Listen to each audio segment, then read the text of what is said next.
Yes, तो आज हम डिस्कस करेंगे डिवोटीज फ्रॉम श्लोक का संख्या 31 ओनवर्ड्स। तो तो आज का जो टॉपिक हम डिस्कस करने जा रहे हैं कि acting on behalf of the lord, then also we what would be the result, then also we become free from the reactions if we act on behalf of God। तो तो 31st shloka में, 31st onward, उसमें 31st and 32 में प्रभुपा जी कुछ explain कर रहे हैं जो परपट में क्षत्रिय के बारे में। क्षत्रिय मीन्स जो कि हमने सुना था एडमिनिस्ट्रेशन, चार तरह के लोग होते हैं, सोसाइटी डिवाइड होती है, ब्राह्मण क्षत्रिय वैश्य शूद्र। और Kshatriya means they are the administrative class, जो मैनेजमेंट करते हैं, सोसाइटी को मैनेज करते हैं, या आज की टर्म में देखा जाए those who are the leaders of the society, politicians और द प्राइम मिनिस्टर और the chief ministers, they are called the Kshatriyas. And literal meaning of the word kshatriya is kshat and trayate. Kshat means to hurt, and trayate means one who gives protection from getting hurt. So that means kshatriya means one who gives protection from getting hurt. Hurt means injury से बचाना, जो injury से बचाए उसको बोलते हैं क्षत्रिय। यानी कि सिटीजन्स को किसी बाहरी अटैक के द्वारा जो हार्म होने वाला है उससे बचाने वाले को बोलते हैं क्षत्रिय। क्षत्रिय। और what is the duty of the Kshatriya, तो प्रेशर स्मृति के अनुसार, जो कि प्रभुपाद जी इस 32 श्लोक के पर्पट में बताते हैं, what is the duties of the Kshatriyas. The main duty is to protect the citizens from the difficulties. Citizen जो प्रजा है उनका रक्षा करना, टफ जो बाहरी फोर्सेस से, बाहरी एनिमी से, तो ये क्षत्रिय का कार्य है। और तो और वायलेंस भी दिखाना। वायलेंस क्यों दिखाना? Just to maintain the law and order. Law and order को मेंटेन करके रखने के लिए क्षत्रिय क्या करता है? वायलेंस का सहारा भी लेता है, क्योंकि ये जरूरी है। कोई ये नहीं कह सकता नहीं नहीं violence is not good, violence हमेशा नॉन वायलेंट रहना चाहिए। No, it is not the case. जहाँ पे जरूरत है violence has its use. And what are the other duties? then he has to actually conquer the enemical kings, जो दुश्मन राजा हैं उनके ऊपर विजय प्राप्त करना। और क्या है कि रिलीजियस प्रिंसिपल्स के आधार पे, धर्म के सिद्धांतों के आधार पे राज्य करना, ये क्षत्रिय का कार्य है। और क्षत्रिय ऐसा नहीं कि नहीं सब कुछ छोड़ के बोलते हैं कि अभी सन्यासी बन जाओ या सब बाबा बन जाओ। क्षत्रिय ऐसा नहीं कर सकता, क्योंकि क्षत्रिय का क्या है, गर्म खून जो होता है गर्म होता है। जिस लाइक बोलते हैं ना कि अ, गर्म खून वाला व्यक्ति, जिसको अंदर बहुत पैशन है, एग्रेसिव है, या बहुत ज्यादा मतलब ना खून गर्म है, जिसका कुछ करने का जज्बा है, कुछ कर दिखाने का, तो क्षत्रिय का ऐसा स्वभाव रहता है। तो ऐसा नहीं कि वो मटेरियल लाइफ में कुछ कंट्रीब्यूट करना चाहता है वो अपने कैलिबर से, अपने पैशंस के द्वारा। तो उसके लिए रिकमेंडेड है कि yes you work for the benefit of the society. तुम्हारे अंदर जज्बा है तो तुम उसके लिए वर्क करो, क्योंकि उसी से ही तुम्हें तुम्हारी जो ड्यूटी है एक्चुअली वो, क्योंकि तुम्हारा स्वभाव है उसी अकॉर्डिंगली तुम्हारी ड्यूटी है कि सोसाइटी के लिए कंट्रीब्यूट करो। तो indirectly Krishna is inducing arjuna that you are kshatriya, you have this nature of kshatriya, so you should act like kshatriya. So now you should fight actually for the towards the opposite party। And Kshatriya का हम जानते हैं कि क्षत्रिय का जो training भी होता है बहुत हार्ड होता है। ऐसा नहीं कि क्षत्रिय आजकल के पॉलिटिशियन की तरह बस खुद अपने एसी रूम में बैठे हुए हैं, और बाहर जो योद्धा हैं, इवन जो बॉर्डर पे वो लड़ रहे हैं, मर रहे हैं, कट रहे हैं, वीर गति को प्राप्त कर रहे हैं, और जो लीडर्स हैं वो खुद आराम से बैठ के पीछे देख रहे हैं फाइटिंग, वो है ना सारा सीन देख रहे हैं, या उसकी खबर ले रहे हैं। तो ऐसा नहीं था, क्षत्रिय फ्रंट पे आके लड़ता है। पहले जो क्षत्रिय होते थे उनकी जो जो ट्रेनिंग होती थी, तो जस्ट लाइक कि जंगल में चले जाएंगे बिना हथियार के, और कोई भी शेर है, चीता है, उसके साथ अच्छे से फाइट करेंगे, उसको कंट्रोल में लाएंगे, उसको मारेंगे, या फिर उसके जो निशान होते थे उनके शरीर पे पड़ते थे, उनके नाखूनों के, उनके जो दांतों के निशान, कहीं कटा हुआ, कहीं पीठ पे, कहीं बाजू पे, तो वो उनके लिए शोभा होती थी कि हमने बचपन में या जब हम यंग थे तो हमने शेर को कंट्रोल में किया या फिर बाघ को कंट्रोल में किया। तो ये उनका क्या होता था, ट्रेनिंग होता था, स्ट्रॉन्ग ट्रेनिंग। ऐसा नहीं कि बस छोटे मोटे खरगोश को, चूहे को या पक्षी को मार डाला, नहीं, ये तो कोई बहादुरी वाला काम नहीं है। तो ही एक्चुअली इज वेरी, बोलते ना, चिवेलरस, वेरी चिवेलरस, मतलब बहुत ही ज्यादा बहादुर होता है, बहादुर क्षत्रिय। तो Arjun is told by Krishna that you fight, actually you should not run away from the battle. Now 33 shloka मैं पढ़ूंगा। अथ चेत्त्वम् इमं धर्म्यं संग्रामं न करिष्यसि ततः स्वधर्मं कीर्तिं च हित्वा पापम अवाप्स्यसि। तो इसमें भगवान बता रहे हैं कि अगर अर्जुन तुम सोच रहे हो कि मैं युद्ध नहीं करूंगा, युद्ध से भागकर मैं धर्म का पालन करूंगा, पर ऐसा नहीं है अर्जुन। इससे क्या होगा, तुम अपने स्वधर्म को पालन नहीं करोगे और तुम्हें कीर्ति, तुम्हारी जो कीर्ति का भी नाश होगा, और तुम्हें उल्टा क्या लगेगा, पाप लगेगा, पापम अवाप्स्यसि, तुम्हें इसका सिन लगेगा एक्चुअली। तो 31 और 32 श्लोक में हमने बेसिकली भगवान बता रहे हैं कि जो अपनी ड्यूटी करने से मतलब क्या होगा, बेनिफिट क्या मिलेगा। तो हमने फर्स्ट चैप्टर में भी 31 श्लोका में 1.37 में देखा था कि अर्जुन आर्गुमेंट देता है कि क्षत्रिय जो है वो अगर फाइट करता है बैटल में, युद्ध में, तो भगवान के आदेश के अनुसार तो उसको पाप नहीं लगता है। इसमें हमने एक बार डिस्कस किया था क्यों पाप नहीं लगता है। क्योंकि वो धर्म का युद्ध लड़ रहा है, अपने देश के लिए फाइटिंग कर रहा है। वो अपने खुद के स्वार्थ के लिए फाइटिंग नहीं कर रहा कि मेरे को उसने बुरा बोल दे, चलो जी तलवार लो उसको गला काट दो या बंदूक लेके उसको उड़ा दो, नहीं। वो अपने देश के बिहाफ पे, अपने कंट्री के बिहाफ पे या गवर्नमेंट के ऑर्डर के बिहाफ पे वो फाइट कर रहा है, for the benefit of the whole country. That's why वो किसी के बिहाफ पे कार्य कर रहा है, दैट मीन्स दैट जो उसको रिएक्शन भी मिलेगा उस फाइटिंग का, वो रिएक्शन उसको नहीं मिलेगा, बल्कि जिसके बिहाफ पे उसने कार्य किया उसको मिलेगा। तो now Krishna is saying or inducing Arjuna to fight.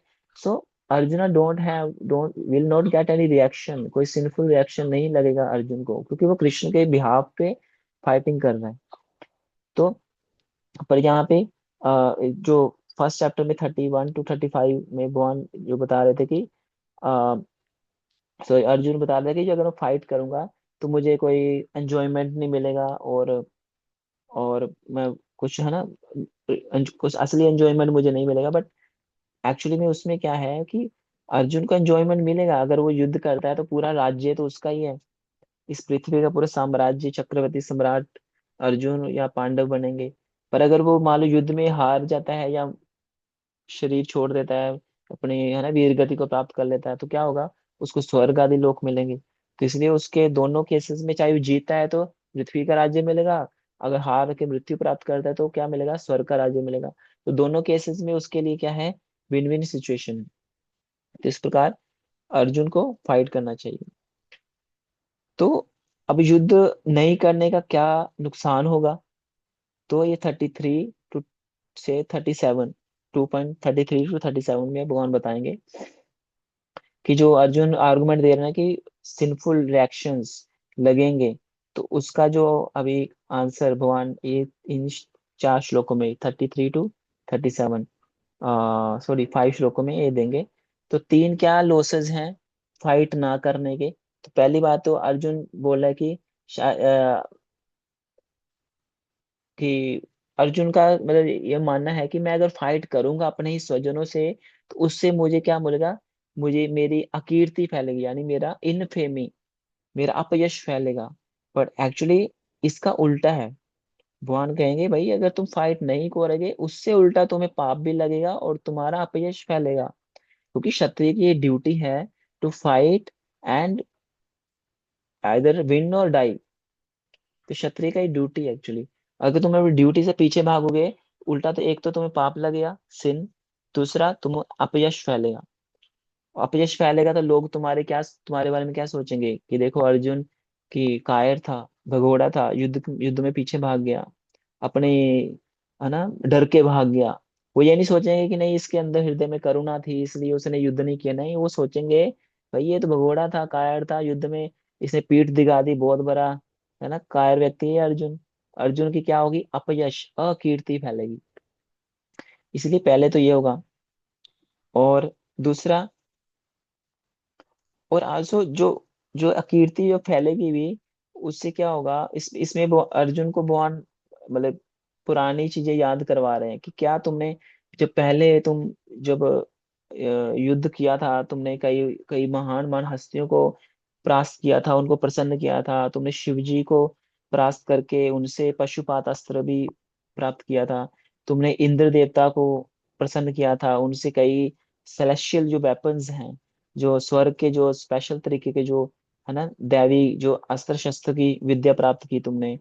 और तुमने द्रोणाचार्य को भी प्रसन्न किया, है ना, उनका फेवरेट टीच मतलब तुम्हारे तुम स्टूडेंट थे, और द्रोणाचार्य ने प्रसन्न होकर तुम्हें स्पेशल विद्याएं दी है, ब्रह्मास्त्र की शिक्षा दी है, अलग अलग तरह के वेपन्स की शिक्षा दी है। ऑन दैट वेज तूने इतने बड़े बड़े काम किए, इसलिए तुम्हें युद्ध में भागना नहीं चाहिए। इससे तुम्हारा अपयश फैलेगा।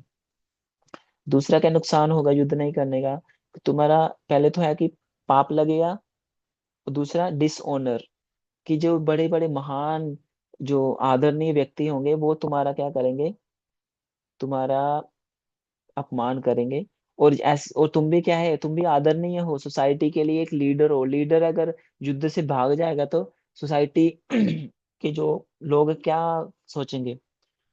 और ऐसे महान व्यक्ति के लिए अगर अपयश तो मृत्यु के समान होता है, जो बहुत ही लीडरशिप रोल में होता है सोसाइटी में, अगर वो कुछ उसका कोई अपयश फैलता है तो उसका जो बोलते हैं ना कि जो अपमान है, अपयश है, उसके लिए मृत्यु से भी ज्यादा उसके लिए दर्दनाक होता है। So that means you are a respectable person Arjun, so you are denying to fight, so that will create you infamous। और ये अपयश तुम्हारे लिए मृत्यु से भी ज्यादा दर्दनाक होगा, इसलिए तुम फाइट करो। और तीसरा क्या नुकसान होगा युद्ध नहीं करने का, वो भगवान कहेगी तुम्हारे जो दुश्मन है तुम पे हंसेंगे, अरे देखो अर्जुन डर के भाग गया, पीठ दिखा दी इसने, युद्ध के मैदान में भाग गया। तो इसलिए एक तो पाप लगेगा, दूसरा जो तुम्हारे लिए मृत्यु से भी ज्यादा दर्दनाक होगा अपमान, और तीसरा तुम्हें जो तुम्हें तुम्हारा मुखौल उड़ाया जाएगा, दुश्मनों के द्वारा तुम्हारा अपमान किया जाएगा। Now next shloka 34। अकीर्तिं चापि भूतानि कथयिष्यन्ति ते अव्ययाम् संभावितस्य चाकीर्तिर मरणाद अतिरिच्यते। हाँ, इसमें भगवान वही सेम चीज बता रही है कि अगर तुम्हारी कीर्ति, तुम युद्ध नहीं करोगे, तुम्हारी अकीर्ति फैलेगी, और मरने से भी ज्यादा ये तुम्हारे लिए ये दर्दनाक होगा। अकीर्ति जो है, तुम्हारा अपयश तुम्हारे लिए बहुत दर्दनाक होगा अर्जुन। क्योंकि जो रिस्पेक्टेबल व्यक्ति होता है उसके लिए अपनी अपने इज्जत, अपनी अपना रिस्पेक्ट, ये उसका क्या होता है, उसके लिए उसकी एसेट होती है। और तुम अगर युद्ध से भाग जाओगे, तुम्हारे लिए तो ये मृत्यु से भी ज्यादा बुरी हो जाएगी अर्जुन। तो कृष्ण यहाँ पे अपनी फाइनल जजमेंट दे रहे हैं। और यहाँ पे कृष्ण एक्चुअली एक फ्रेंड की तरह और एक फिलोसफर की तरह डील कर रहे हैं अर्जुन के लिए। और बता रहे हैं कि अगर तुम युद्ध के मैदान से भागोगे और तो लोग तुम्हें कायर बोलेंगे, और तुम जैसे आदरणीय व्यक्ति के लिए युद्ध से भागना और तुम्हारी अपयश तुम्हारे लिए मृत्यु से भी ज्यादा दर्दनाक होगा। और उससे बेहतर है कि तुम युद्ध करके मर जाओ। बेटर है तुम युद्ध करो, और अगर हारते हो तो मरोगे, वो तुम्हारे लिए ज्यादा श्रेयस्कर है, ज्यादा तुम्हारे लिए वो कीर्ति लेके आएगा देन कि तुम युद्ध से भाग जाओ। इसलिए बेटर तुम युद्ध करो, जीतोगे तो तुम्हारी कीर्ति फैलेगी ही फैलेगी, बट अगर हार गए और मृत्यु को प्राप्त हो गए तब भी कीर्ति फैलेगी। बट अगर युद्ध से भाग गए तब तो तुम्हारा अपयश ही होगा अर्जुन। तो ये भगवान बता रहे हैं। देन 35 में भगवान बताएंगे कि कैसे जो बड़े बड़े जनरल्स हैं, बड़े बड़े योद्धा हैं, तो वो सोचेंगे कि अर्जुन डर के मारे भाग गया और पीठ दिखा दी अर्जुन ने। 35 में ये बताएंगे, भयाद्रना रनाद उपरतम मंस्यन्ते त्वामहारथाः येषां च त्वं बहुमतो भूत्वा यास्यसि लाघवम्। भयाद रनाद उपरतम, कि भयाद, डर के मारे, भय के कारण तुम रण से भागे अर्जुन, और तुम ऐसा, तुम बड़े बड़े महारथा सोचेंगे और तुम्हारा बहुत, उस तुम्हें डरपोक बोल के तुम्हारा मजाक उड़ाएंगे, और ये अपमान तुम्हारे लिए मृत्यु से भी ज्यादा भयानक होगा। और तुम्हें बुरे शब्दों से अपमानित किया जाएगा अर्जुन। और तुम्हारी जो योग्यता है, जिसके बल पे तुम्हारी जो धनुर्विद्या है, तुम्हारा जो शौर्य था क्षत्रिय वाला है, जिसके कारण तुमने शिव जी को प्रसन्न किया, इंद्र देवता को प्रसन्न किया, और द्रोणाचार्य जो गुरु हैं उनको प्रसन्न किया, वो तुम्हारी जो कीर्ति है वो एकदम मिट्टी में मिल जाएगी। इसीलिए क्या होगा, तुम युद्ध से भागने का विचार तो छोड़ ही दो अर्जुन, या युद्ध नहीं करने का विचार तो छोड़ ही दो अर्जुन, क्योंकि तुम्हारे लिए ये अकीर्ति जो फैलेगी तुम्हारे लिए मृत्यु से भी ज्यादा दर्द देने वाली होगी। देन 36, अवाच्यवादांश बहून वदिष्यन्ति तवाहिताः निन्दन्स निन्दंस्तव सामर्थ्य ततो दुखतरम नु किम। वही चीज बता रहे हैं कि तुम्हारी निंदा की जाएगी अर्जुन, और तुम्हारे लिए दुखतरम, इससे बड़ा दुख तुम्हारे लिए क्या होगा अर्जुन, कि तुम्हारी निंदा की जाएगी, कि तुम्हारा अपमान किया जाएगा, तुम्हें डरपोक बोला जाएगा, ऐसे ऐसे शब्द बोले जाएंगे लोगों के द्वारा जो तुम सहन नहीं कर पाओगे। और 37 में फिर अल्टीमेटली भगवान सेम चीज बता रहे हैं कि अगर तुम युद्ध जीतोगे तो तुम्हें पृथ्वी का साम्राज्य तुम्हारे हाथों में है, तुम उसका सम्राट बनोगे। इसलिए उठो और युद्ध करो, विद डिटर्मिनेशन फाइट। और अगर तुम मान लो युद्ध में परास्त हो गए, मृत्यु को प्राप्त हो गए, अगर you die, still you get the heavenly kingdom, स्वर्ग में जाओगे, स्वर्ग का ऐश्वर्य का भोग करोगे, और वो भी तुम्हारे लिए क्या है, श्रेष्ठ है। इसलिए दोनों केसेस में तुम्हारे लिए विन विन सिचुएशन अर्जुन, तुम चाहे युद्ध जीतो चाहे हारो, दोनों केसेस में तुम्हारे लिए श्रेयस ही है। पर युद्ध नहीं करना ये ऑप्शन तुम्हारे लिए बहुत ज्यादा, तुम्हारे लिए पेनफुल होगा। एंड 37 इस प्रकार है, हतो वा प्राप्स्यसि स्वर्ग जित्वा वा भोक्ष्यसे महीम् तस्मात् उत्तिष्ठ कौन्तेय युद्धाय कृत निश्चयः। कृत निश्चय, निश्चय डिटर्मिनेशन के साथ उठो और युद्ध करो अर्जुन। कौन्तेया, कुंती के पुत्र, अगर तुम मृत्यु को प्राप्त हो तो स्वर्ग मिलेगा, और अगर जीत गए तो मोक्ष से महीम, इस महीम यानी पृथ्वी का तुम राज्य संभालोगे, उसका भोग करोगे। इसलिए 38 में भगवान बता रहे हैं कि just fight for the sake of fight. देखो 37 तक भगवान क्या बता रहे हैं, उसको थोड़ा मटेरियल कारण बता रहे हैं कि तुम्हारा अकीर्ति फैलेगी अगर तुम युद्ध नहीं करोगे। बट अभी 38 पे भगवान स्पिरिचुअल कारण पे आ जा रहे हैं। हालांकि अभी तक भगवान ने सारी मटेरियल एंगल से, अलग अलग एंगल से अर्जुन को इंड्यूस करने का प्रयास किया, मनाने का प्रयास किया कि भाई फाइट करो, भाई फाइट करो, भाई फाइट करो। अब 38 पे भगवान ने थोड़ा सा स्पिरिचुअल एंगल पे आगे भगवान कि क्यों फाइट करना है अर्जुन। 38 में भगवान बताएंगे कि भाई तुम फाइट करो केवल किसके कारण, युद्ध के लिए केवल युद्ध करो। ये मत सोचो मुझे खुशी मिलेगी, हैप्पीनेस मिलेगी, डिस्ट्रेस मिलेगा, मैं हारूंगा या जीतूंगा, मुझे पराजय मिलेगी या विजय मिलेगी, कुछ भी हो, जस्ट ये मत सोचो कि मुझे पाप लगेगा या नहीं पाप लगेगा। तुम केवल युद्ध के लिए युद्ध करो, क्योंकि तुम क्षत्रिय है, तुम्हारी ड्यूटी है, duty as a duty sake fight करो अर्जुन।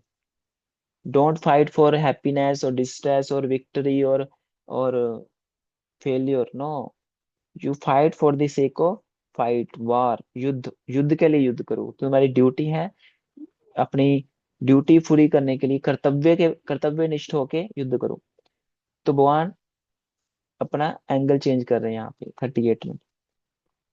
और 37 एंड 38 में पूरा अगर देखें तो ये भगवान अर्जुन का क्या बता रहे हैं कि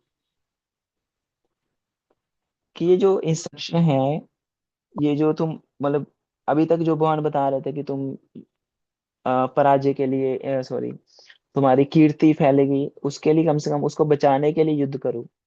तो ये भगवान अल्टीमेटली मटेरियल लॉजिक दे रहे हैं, मटेरियल इंस्ट्रक्शन दे रहे हैं कि कम से कम भौतिक अपनी अपनी इज्जत के लिए तो फाइट कर लो अर्जुन। बट अभी भगवान थोड़ा सा एंगल चेंज करेंगे कि नहीं, तुम युद्ध के लिए केवल फाइट करो। ये भी मत सोचो तुम मरोगे, जीतोगे, हारोगे, नहीं हारोगे, केवल एज ए कर्तव्य निष्ठ होके। तो इसमें भगवान थोड़ा शिफ्ट कर रहे हैं अर्जुन को। तो क्या बता रहे हैं, निष्काम कर्म योग, कि मेरी कोई कामना नहीं है, ना मुझे जीतने की कामना है, ना मुझे हारने की कामना है, ना मुझे खुशी की कामना है, ना मुझे दुख की कामना है।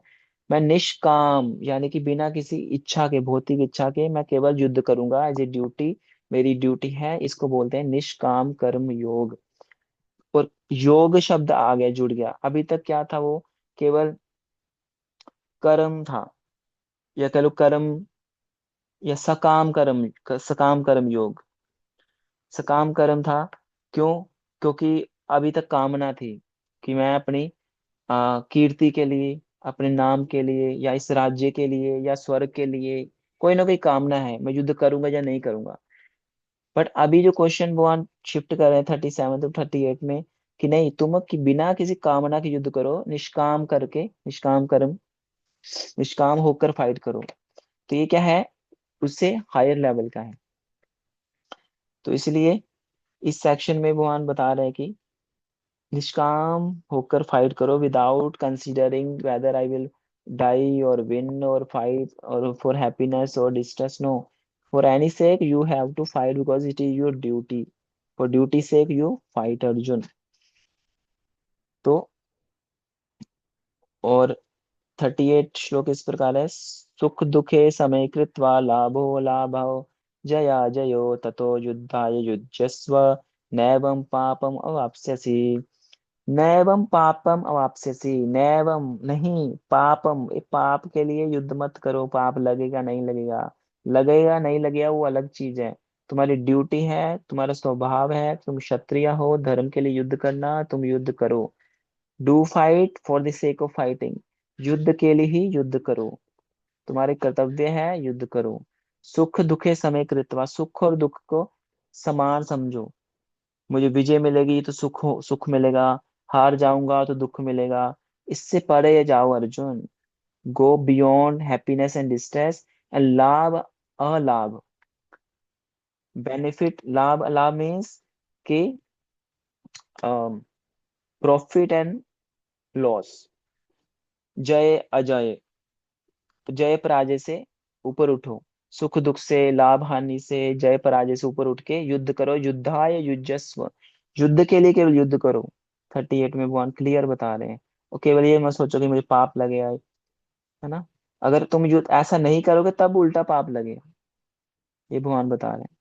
इसमें भगवान अल्टीमेटली क्या बता रहे हैं, कि तुम भाई do everything as a duty for Krishna. Krishna is inducing, because ये कृष्ण का आदेश है, इसीलिए ये अभी ये क्या बन गया, योग, कर्म योग बन गया। एंड कृष्ण बोल रहे हैं कि बिना किसी लाभ हानि, जय पराजय के, या किसी भौतिक प्रॉफिट या लॉस के, बिना इसके का युद्ध करो। इसलिए वो निष्काम, निष्काम शब्द आ गया, निष्काम कर्म योग। निष्काम तब बनेगा जब ये बिना किसी लाभ हानि, सुख दुख के, जय पराजय के मैं अपनी ड्यूटी करूंगा। वो कर्म योग इसलिए आ गया क्योंकि योग शब्द तब जुड़ता है जब भगवान के लिए वो काम किया जाता है। तो इसलिए अब ये भगवान निष्काम कर्म योग की शिक्षा दे रहे हैं 37 से 38 श्लोक में। एक एक एक श्लोक आता है जो कि बहुत बढ़िया है, उसमें ये बताया गया है कि पिबन्ति नद्यः स्वयमेव नाम्भ नाम्भ, स्वयं न खादन्ति फलानि वृक्षा नान्दन्ति सस्यम खलु वारिवाह परोपकाराय सतां विवृत्य। इसमें बताया कि जो पिबन्ति नद्या स्वयमेव नाभम, ये जो नदियां हैं अपना पानी खुद पीती हैं क्या? नदियां अपना पानी खुद नहीं पीती, वो दूसरों के लिए पानी बहाती हैं, दूसरे लोग यूज करते हैं और बेनिफिट लेते हैं। नदियां खुद अपने पानी से खुद कोई बेनिफिट नहीं लेती, वो बल्कि दूसरों के लिए बहती रहती है। सारी जमीन को, भूमि को उपजाऊ बनाती रहती है और बहती रहती है, जिसको पानी चाहिए पीने के लिए भी देती रहती है, कपड़े धोने के लिए चाहिए देती रहती है, और किसी काम धंधे के लिए चाहिए, बर्तन धोने के लिए, किसी और स्टोर करने के लिए, खेती के लिए, सबके लिए पानी देती रहती है दूसरों के लिए। सिमिलरली जो पेड़ है, पेड़ों पे जो आम लगे हैं, क्या आम आम का पेड़ कभी खुद अपने आम खाता है? कभी देखा हो कि आम का पेड़ भाई खुद लगा हो अपने ही आम तोड़ तोड़ के खाने के लिए? नहीं। पेड़ भी कभी खुद अपना आम नहीं खाता, दूसरों को देता है। स्वयं न खादंती फलानि वृक्षा, जो फल के जो वृक्ष हैं खुद वो फल नहीं खाते, बल्कि दूसरों के लिए वो फल देते हैं। और जो नांदंती सस्यम खलु वारिवाहा, जो बारिश होती है, क्या बारिश का पानी खुद, क्या जो बादल है खुद बारिश का पानी यूज करते हैं क्या? नहीं, वो दूसरों के लिए अपना पानी बहाते हैं, दूसरों के कल्याण के लिए, लोगों के लिए, सबके लिए, चाहे वो धार्मिक हो, अधार्मिक हो, पापी हो, या फिर बहुत बड़ा सज्जन पुरुष हो, सबके लिए बारिश का पानी, बादल का पानी सबके लिए है। उसी प्रकार जो बादल की वजह से अन्न उगता है, तो क्या बादल खुद उस अन्न को उगाते हैं तो खुद क्या अन्न खाते हैं क्या बादल? नहीं। पानी अपना बहाते हैं तो खुद पीते हैं क्या? नहीं। बल्कि दूसरों के लिए जीते हैं। सिमिलरली जो सेंटली साधु पुरुष होते हैं, वो दूसरों के लिए जीते हैं। वो अपना जीवन दूसरों के ऊपर परोपकार करने के लिए जीते हैं। वो खुद के सेल्फ इंटरेस्ट के लिए नहीं जीते हैं। वो एज ए ड्यूटी सोसाइटी के लिए, समाज के कल्याण के लिए। समाज का कल्याण केवल भौतिक कल्याण नहीं, कि उनके शरीर के लिए रोटी दे दिया, कपड़ा दे दिया, मकान दे दिया, अच्छे गर्मी में पानी पिला दिया, ठंडा पानी छबील लगा के, सर्दियों में गर्म कपड़े बांट दिए, किसी के पास रहने के लिए नहीं तो छत डलवा दी उसकी। तो ये भौतिक कार्य परोपकार हैं, पर मटेरियल जो social service is actually the reflection of spiritual social service. Material social service, for example, आप किसी को कुछ, मान लो आप ट्रेन में जर्नी कर रहे हो, ट्रेन में ट्रैवलिंग कर रहे हो, आपने खाना अपने घर से पैक करके 6 चपाती लेके आए, सब्जी लेके आए, आप खाने बैठ गए। एक जो बैगर है, भिखारी है, वो वहां से ट्रेन से जा रहा है, उसका हाथ टूटा है, पैर पैर कटा हुआ है, लूला लग रहा है, कुछ कमाने के लिए है नहीं, वो भीख मांग रहा है।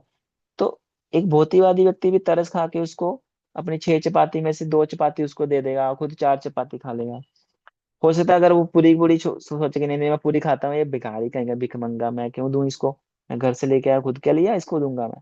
तो खुद 6 चपाती खा लेगा, हो सकता है उसका बाद में पेट खराब हो जाए, पर उसने 2 चपाती त्याग कर दी उसके लिए, और खुद 4 चपाती खा के फिट एंड हेल्दी रहा। तो उससे उसको संतुष्टि मिली कि मैंने किसी का भला किया। देखो ये मटेरियल एक एक्टिविटी के कारण भी हमें कितनी एक मटेरियल एक्टिविटी और सेल्फलेसनेस, मतलब एक निस्वार्थ भौतिक कार्य भी हमें संतुष्टि देता है, हृदय को एक बहुत ज्यादा संतुष्टि, एक खुशी देता है। तो आप इमेजिन कर सकते हैं, अगर अगर स्पिरिचुअल सेल्फलेस एक्टिविटी की जाए, स्पिरिचुअल या कह लो आध्यात्मिक एक निस्वार्थ भाव से सेवा की जाए भगवान और भगवान के प्रजा की, भगवान की भक्तों की, तो उससे कितना आनंद मिलेगा, उससे कितने गुना ज्यादा सेटिस्फेक्शन, एक संतुष्टि हृदय को मिलेगी। वो एक्चुअली आत्मिक संतुष्टि होगी। अगर हम स्पिरिचुअली किसी को देते हैं, what is the meaning of spiritual selfless service? That is giving what we have learned by ourselves, giving it to others also. जो हमें ज्ञान मिल रहा है भगवान के बारे में, उसको दूसरों को भी बताना, दूसरों को भी उसको उसमें एंगेज करना। तो इसका भाव एटलीस्ट हमारे अंदर होना चाहिए। हो सकता है शुरू में हमारे अंदर इतनी दक्षता ना हो, इतना ज्यादा परिपक्वता ना हो, मेच्योरिटी ना हो कि हम एज इट इज सिद्धांतों को स्पिरिचुअल लाइफ के एज इट बता सके, but at least we can read books, spiritual books like Bhagavad Gita, Bhagavatam, Srila Prabhupada की जो बुक्स हैं, हम खुद को खुद पढ़ के एटलीस्ट उनको बुक्स तो दे सकते हैं, उनको रिकमेंड कर सकते हैं, आप ये बुक्स पढ़िए, आपको जीवन में परिवर्तन होगा। क्यों? क्योंकि स्पिरिचुअल नॉलेज जो भगवान के बारे में, भगवान से संबंधित, हम खुद अपने जीवन में उतारते हैं, वही दूसरों को बताने का प्रयास करते हैं, वो एक्चुअली उसके जीवन का काया पलट सकता है। उसके जीवन की जो जन्म मृत्यु बुढ़ापा बीमारी का जो साइकिल है, तीनों लोकों में वो भ्रमण कर रहा है कई कई अनगिनत जन्मों से, उसका वो साइकिल रुक जाएगा और भगवान को प्राप्त कर सकता है वो। तो इतना बड़ा ये सोशल सर्विस का एक बहुत बड़ा एक ऑप्शन हमारे लिए, हमारे पास एक अपॉर्चुनिटी है एक्चुअली। तो ये एक्चुअली साधु जन इसके लिए कार्य करते हैं, क्योंकि वो खुद के लिए नहीं जीते, वो दूसरों के लिए सेल्फलेसली अपना आप को देने के लिए, अपना अपना शरीर, अपनी वाणी, अपना मन, सब कुछ दूसरों के लिए, अपना टाइम, अपनी एनर्जी दूसरों के लिए देने के लिए he is ready, because he knows that it will benefit others, that will bring them closer to Krishna, the supreme lord, and that would bring them actually happy, satisfied. वो उनको असल में हैप्पीनेस और सेटिस्फेक्शन देगा।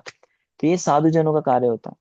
तो इसलिए selflessness without considering my own selfish agendas कि मेरा क्या होगा, मैं मुझे क्या मिलेगा इस एक्टिविटी से, नहीं नहीं नहीं। हमें क्या मिलेगा, हमें तो भगवान की कृपा मिलेगी। हमेशा ये नहीं सोचना चाहिए कि मेरे को क्या मिलेगा, इससे मुझे क्या मिलेगा, ये करूंगा तो मुझे क्या मिलेगा, तुम लोग ये कर रहे हो, अगर मुझे बोल रहे हो करने के लिए मुझे क्या मिलेगा। पर हर चीज केवल भौतिक एजेंडे के लिए नहीं की जाती। कुछ चीजें सेल्फलेसली की जाती है और स्पिरिचुअल सेटिस्फेक्शन के लिए की जाती है, जो कि भौतिक से भी ज्यादा बड़ा एक एक asset. Actually spiritual satisfaction of the heart is the even greater asset, better than the material assets. So वो मिलती है जब हम सेल्फलेसली किसी को स्पिरिचुअल लाइफ के बारे में या स्पिरिचुअल नॉलेज देते हैं, भगवान से कनेक्ट करने का प्रयास करते हैं।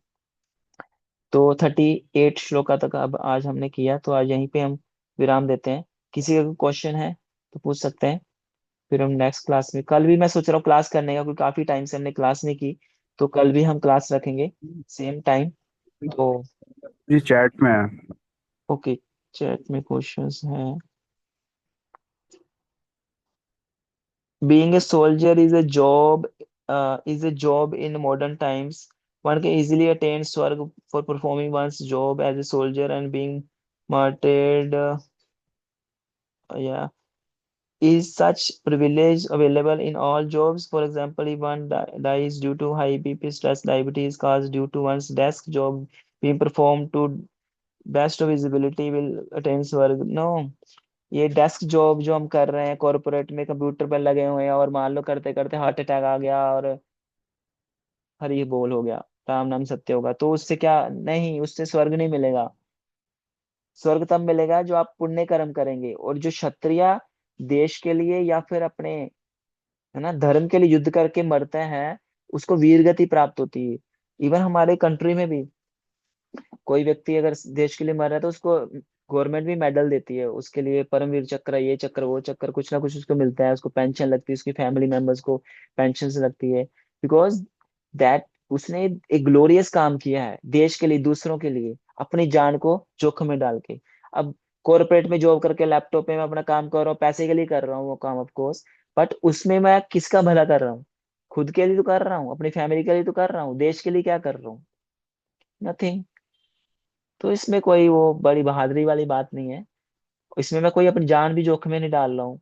नेचुरल कालक्रम में मेरी मृत्यु हार्ट अटैक से लिखी थी, उसमें मेरा हो गया कल्याण, तो उसमें क्या पुण्य मिलेगा मुझे? कोई पुण्य नहीं है इसमें, इट इज जैसे नॉर्मल डेथ। उस अपने कर्मों के हिसाब से अगर मैंने पायस एक्टिविटी की होंगी पुण्य, तो मुझे स्वर्ग मिल सकता है। अगर मैंने पाप का कर्म किए होंगे तो मुझे नरक भी मिलेगा। और ज्यादा घिनौने काम किए होंगे तो हो सकता है निचली योनियों में भी जाना पड़ जाए, कुत्ते, बिल्ली, शेर, कीड़े मकोड़े, सुअर के शरीर में भी जाना पड़ सकता है। ठीक है।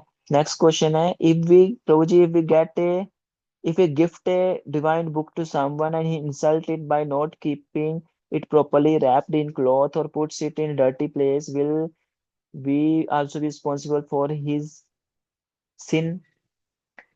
तो हमने किसी को बुक दे दी, उसके भलाई के लिए, गीता ले लो पढ़ लीजिए भाई, बट उसने क्या किया, गंदी जगह रख दिया, फाड़ डाला, या डस्टबिन में फेंक दिया गुस्से में आके, या वट एवर, तो उसका क्या होगा? उसी को ही पाप लगेगा, उसका आपको कोई पाप नहीं लगेगा। क्यों? क्योंकि आपने उसकी भलाई के लिए कुछ उसके लिए किया, उसने उसका बेनिफिट नहीं लिया, वही उसकी प्रॉब्लम है। आपने उसका कार्य कर दिया, भगवान उसका क्रेडिट आपको देंगे ही देंगे, आपको उसका स्पिरिचुअल बेनिफिट मिलेगा ही मिलेगा। हाँ, उसको अगर वो उसका बेनिफिट लेता है तो उसके लिए सोने पे सुहागा है, बट अगर आप उसको दे रहे हो तो उसका क्रेडिट आपको मिलेगा जरूर। सो नेक्स्ट क्वेश्चन है, Prabhu ji, what about those employees who die due to manhandling by goons during performing one's duties, industries, inspector, tax officers? Die due to man handling by goons. Sorry यार, ये मैं समझ नहीं पाया, मैन हैंडलिंग बाय गूंस।